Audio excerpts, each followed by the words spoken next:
So welcome back to another ranking video. From now on, I'll be dropping a ranking video every Friday. I also do Minecraft Wednesdays and Miscellaneous Mondays. After the success of the other two LittleBigPlanet videos, I realized that people really enjoy it when I talk about LittleBigPlanet, or they just got bored. So I decided, let's give the people what they want. If there's a topic you'd like to see ranked, let me know in the comments and I will try and make it happen for future weeks. This list will only include DLCs that could be played in the base LittleBigPlanet games, so unofficial projects like the Marvel Arcade Pack will not be included. Without further ado, here is every LittleBigPlanet DLC level pack ranked from worst to best.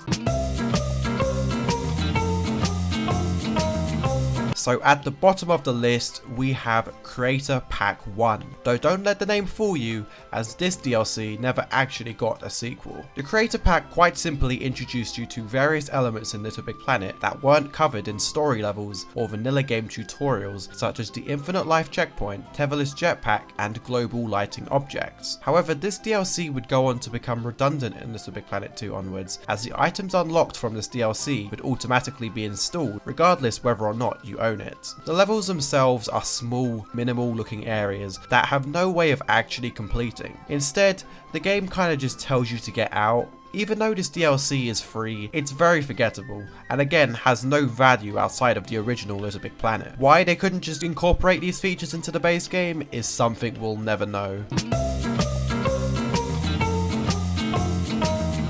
I don't mean any disrespect to the Marvel franchise when I say this, but the Marvel kit in LittleBigPlanet is pretty terrible.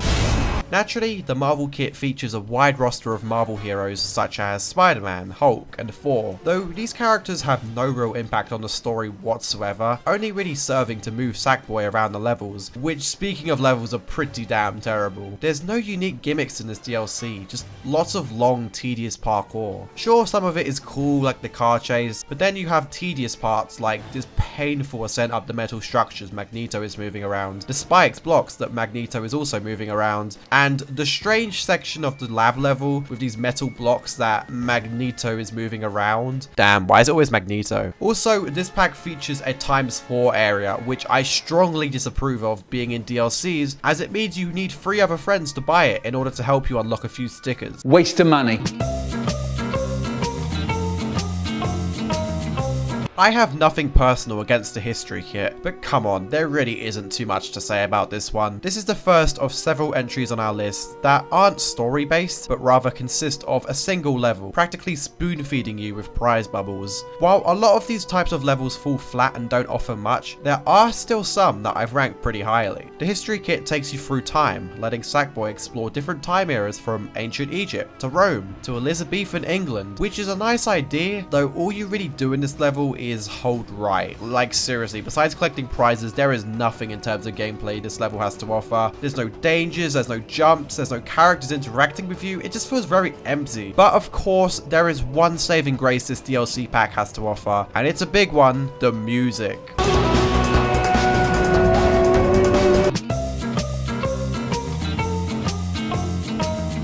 Another single level prize bubble marathon, but this one actually has some interesting gameplay mechanics, like Frozone freezing a path for you, and a secret garage area for additional goodies. This was actually one of the few DLCs I never got to experience back in the day, due to the Incredibles pack being removed from the PlayStation Store. But thanks to emulators, this is no longer a problem. Nonetheless, this level remains pretty forgettable. But hey, since I have nothing interesting to say about this one, let's read a conversation a couple other people had about this DLC kit. This DLC sucked. It's really boring. Is kit. Truer words have never been spoken. Get these people onto TED Talk already.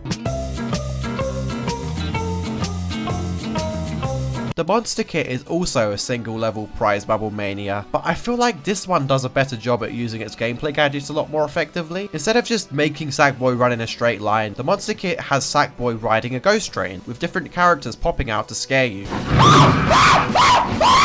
it's nothing too crazy. But for LBP 1 standards, this level is actually pretty decent. It even features a sticker minigame, albeit a long and tedious one. I at least appreciate the effort to break up the level with a fun little side quest of stickering the monsters and then stickering the spiders. Hey, at least they tried. And regarding the music, it's really solid as well. Similar to the weddings theme, I love how you can make it creepy sounding if you remove the other instruments, and make it a jam if you add them all back in again.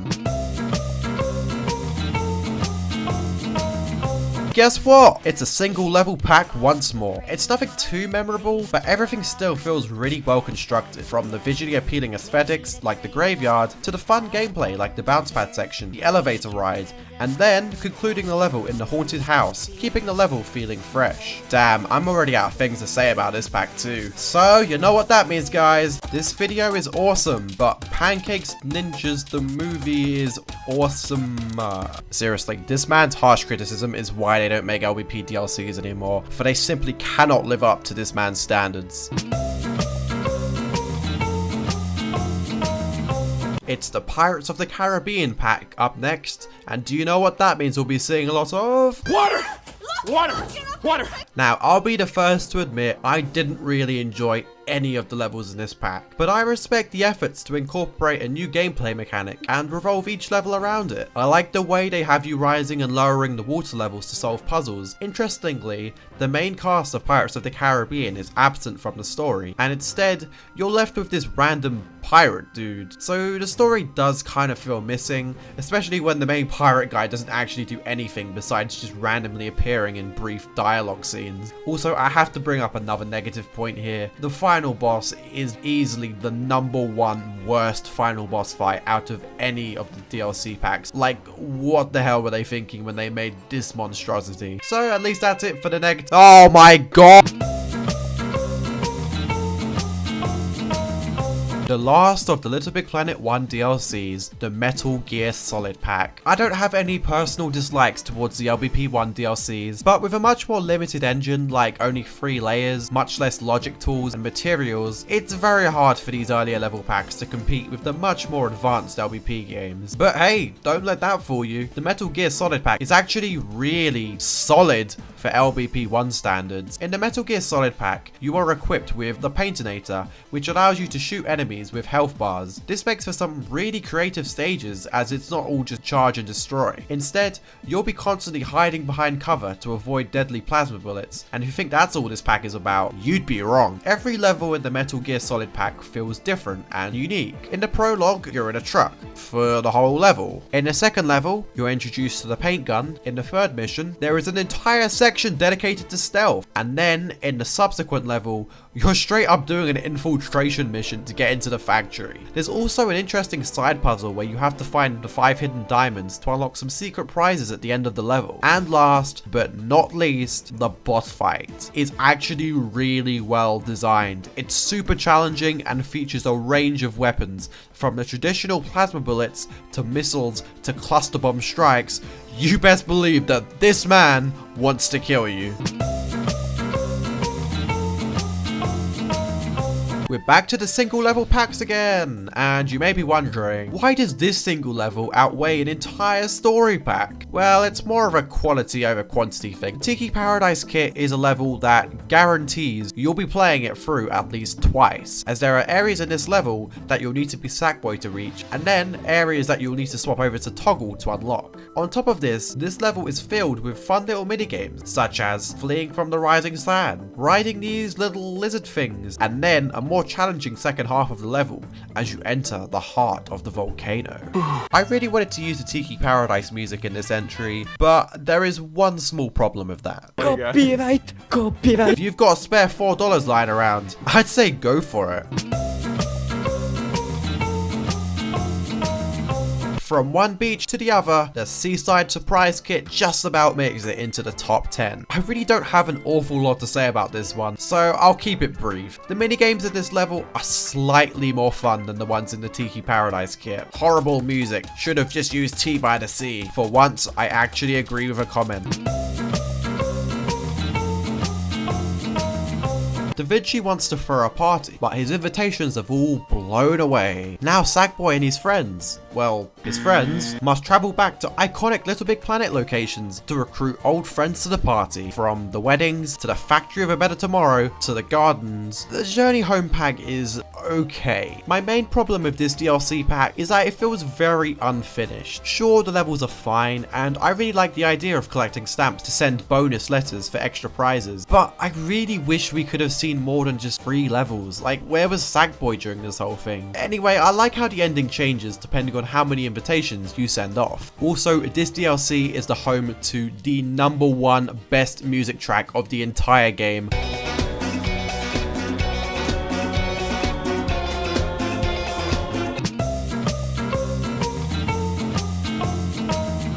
Hey you, do you love Adventure Time? Do you love LittleBig Planet? Then you will love the Adventure Time DLC in LittleBig Planet 3. Okay, on a real, I've never watched Adventure Time, so I can only apologize in advance, but this showcase level is actually really good. Like, they really took LBP3 to the max of this one. Fun, colourful visuals, great usage of the additional layers and climbing mechanics as you scale up castles, ride rainbow unicorns, and even get to explore a series of secret mazes if you've unlocked the stickers. I love the switch up too, from the grassy lands to the candy land to the ice biome, constantly keeping the level feeling fresh. And if there aren't at least 100 different Adventure Time fans holding guns at me for not knowing anything, we can safely move on to our next entry. Oh god damn. From one franchise that I know absolutely nothing about to another franchise that I know minimal knowledge about, it is the Back to the Future level kit. The Back to the Future level kit does a really good job at maintaining the level length by having you travel back in time in the DeLorean. I actually know something about Back to the Future. In this level, you are tasked with collecting 3 plutonium rods across the different time eras, and to make the movement a little bit more enjoyable, they give you hoverboards to ride on too. What kinda lets this DLC down a bit is the fact that you don't get to ride in the DeLorean after it's been repaired. I feel like a subsequent level in the future would have been really fun, but that's just my opinion.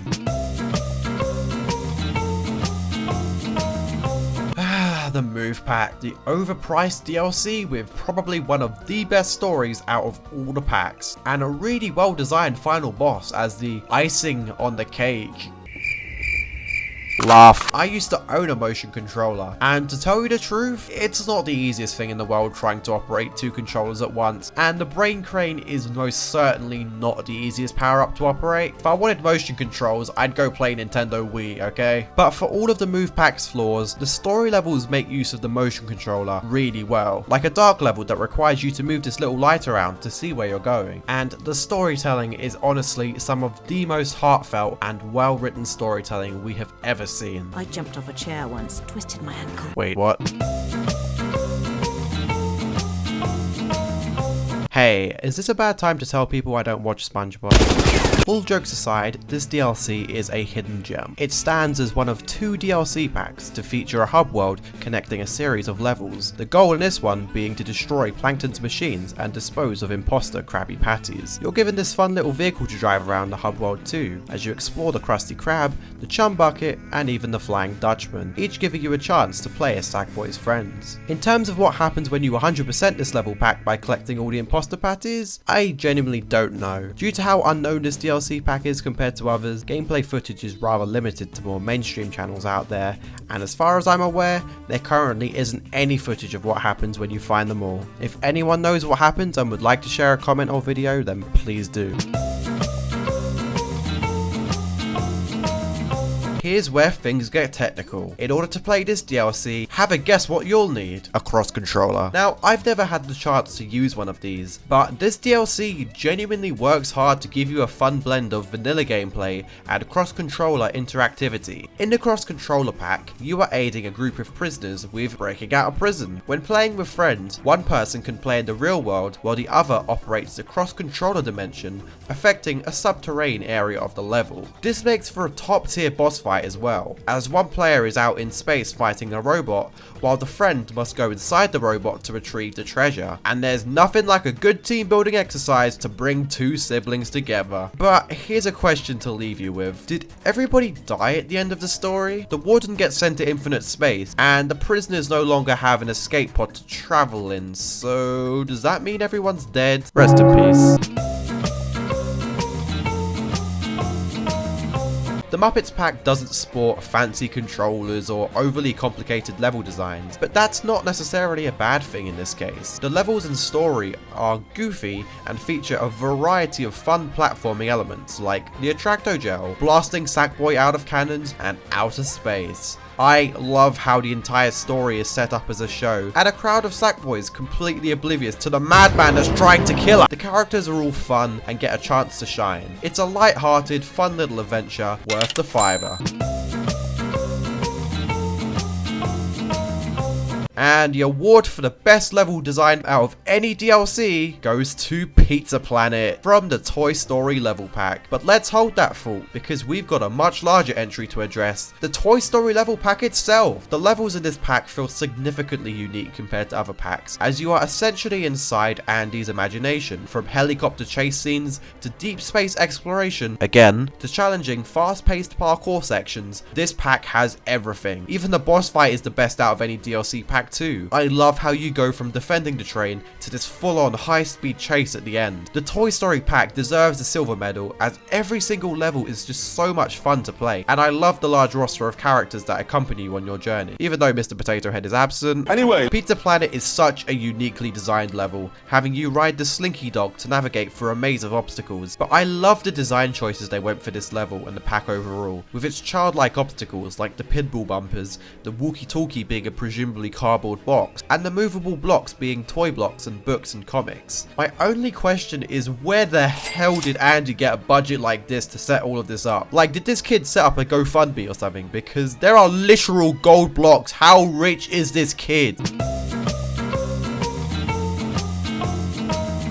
The DC Comics pack pretty much ticks all the boxes for a perfect DLC in LittleBig Planet, with the levels being challenging and really thrilling to play. Each superhero you rescue contributes to helping you complete the level, like Green Lantern providing platforms, or the Flash destroying Joker's machines. I love how there's a large hub world allowing you to explore the Watchtower. And did you know it was the DC Comics pack that introduced the Memorizer, a revolutionary piece of logic that would go on to make hub worlds possible in future story design, and even serves as a staple for the LBP3 story mode. There are also a few tutorials to help you get prepared for levels too, and previous locked areas around the Watchtower become available through level completion. I truly believe that the DC Comics pack is, and always will be, the #1 best DLC in LittleBig Planet history. Excellent level design, a fun story that makes good use of all the characters, and some of the best music tracks we've heard yet.